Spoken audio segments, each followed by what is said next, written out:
नमस्कार दोस्तों, 10 जून 2026 को केंद्र सरकार ने एक बड़ा ऐलान किया है। ऐलान यह है कि प्रधानमंत्री नरेंद्र मोदी अब भारत के सबसे लंबे समय तक लगातार प्रधानमंत्री रहने का रिकॉर्ड बना चुके हैं। लेकिन बात सिर्फ एक नेता या एक रिकॉर्ड की नहीं है। पिछले एक दशक में बीजेपी ने न सिर्फ देश की नीतियां बदली है, बल्कि भारत का चुनावी भूगोल भी बदल कर रख दिया है। जो पार्टी कभी सिर्फ उत्तर और पश्चिमी भारत तक सीमित मानी जाती थी, वो आज बिहार, उड़ीसा, पश्चिमी बंगाल, असम और पूरे पूर्वोत्तर अपने मजबूत पैर जमा चुकी है। लेकिन इस चमकते सिक्के के दो पहलू हैं। शिवसेना टूट गई, एनसीपी बिखर गई, बिहार में जेडीयू की छवि बार बार पलटी खा रही है, उड़ीसा में दशकों तक राज करने वाली बीजेडी आज चुनौतियों से जूझ रही है, पश्चिमी बंगाल में टीएमसी अंदरूनी बगावत और बीजेपी के भारी दबाव का सामना कर रही है, और उत्तर प्रदेश में तो बीएसपी लगभग गायब ही हो चुकी है। तो सवाल सीधा है, क्या सच में भारत में क्षेत्रीय पार्टियों का दौर अब ढल रहा है, या पर्दे के पीछे और कुछ खेल खेला जा रहा है?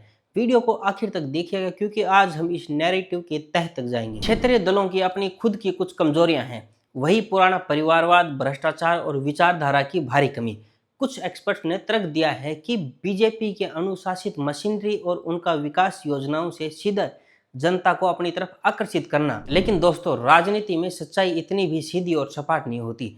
जब कोई पार्टी लगातार 10-12 साल केंद्र की सत्ता में रहती है, तो उसके पास असीमित संसाधन होते हैं, मीडिया का साथ होता है, सोशल मीडिया की ताकत होती है, और सबसे महत्वपूर्ण केंद्रीय एजेंसियां होती हैं। जब विपक्षी नेताओं पर ईडी, सीबीआई के ताबड़तोड़ छापे पड़ते हैं और फिर कुछ समय बाद वही तथाकथित दागी या टेंटेड नेता बीजेपी का दामन थाम लेता है, तो क्या यह एक महज संयोग है, या फिर एक सोची समझी रणनीति और पैटर्न है? चलिए हवा में बात नहीं करते, कुछ ठोस और जमीनी उदाहरण देखते हैं।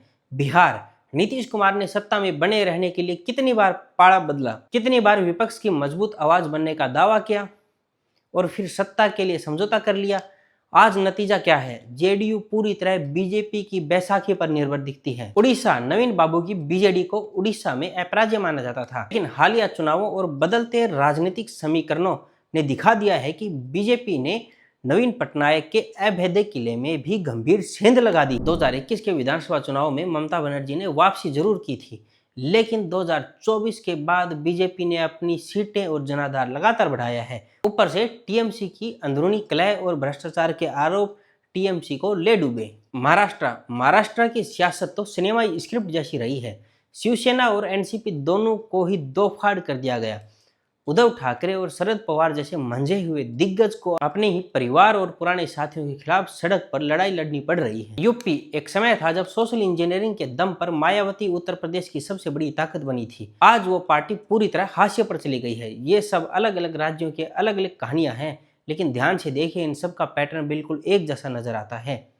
अब सबसे बड़ा और अहम सवाल, आखिर ऐसा क्यों हो रहा है, और इसके पीछे के 4 प्रमुख कारण।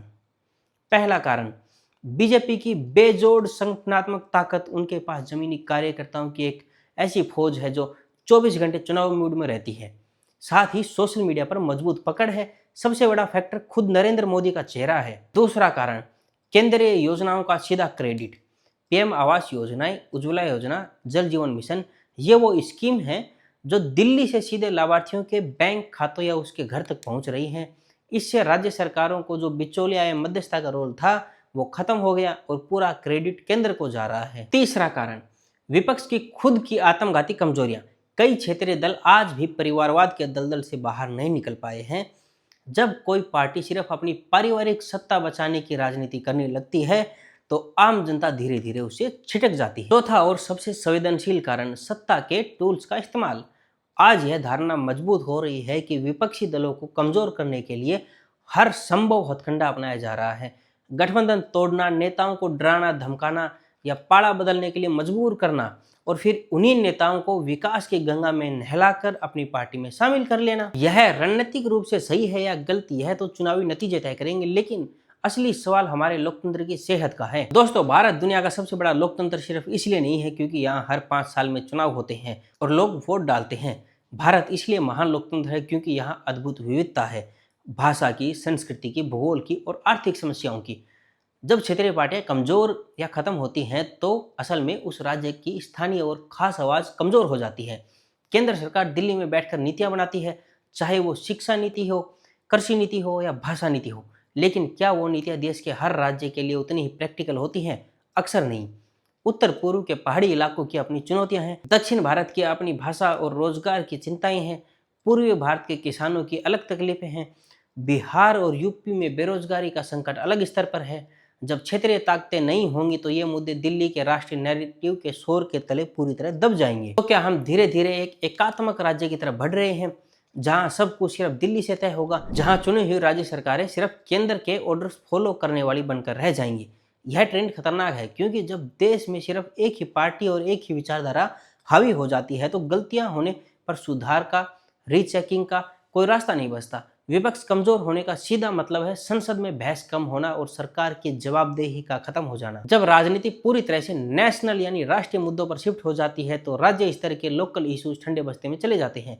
बेरोजगारी की समस्या हर राज्य के हिसाब से अलग है, लेकिन आज का ट्रेंड क्या है? क्षेत्रीय आवाजें कमजोर होने की वजह से युवा सिर्फ बड़े और राष्ट्रीय भावनात्मक मुद्दों जैसे राम मंदिर, CAA, आर्टिकल 370 या पाकिस्तान, इन्हीं पर हमेशा उलझे रहते हैं। एक तो हमें पाकिस्तान जैसे बर्बाद देश की बात करनी बंद कर देनी चाहिए, जबकि उनके रोजमर्रा की जिंदगी, उनकी नौकरी, उनकी पढ़ाई सीधे तौर पर राज्य सरकार की नीतियों से प्रभावित होती हैं। यह एक बेहद चिंताजनक ट्रेंड है, क्योंकि लोकतंत्र तभी जिंदा और मजबूत रह सकता है जब हर युवा को यह एहसास हो कि उसकी स्थानीय आवाज भी मायने रखती है। इतिहास गवाह है, जब देश में कांग्रेस का एक छत्र राज था और वो निरंकुश होने लगी थी, तभी देश में क्षेत्रीय पार्टियों का उदय हुआ था। अब जब वही क्षेत्रीय पार्टियां फिर से कमजोर हो रही हैं तो आने वाले समय में क्या कोई नया संतुलन बनेगा, या फिर हम एक नए एक छत्र राज की तरफ बढ़ा चुके होंगे? आज का वीडियो यहीं तक है। अगर आपको वीडियो पसंद आया तो वीडियो को लाइक करें, चैनल को सब्सक्राइब करें। जय हिंद, जय भारत। देखते रहें बेबाक।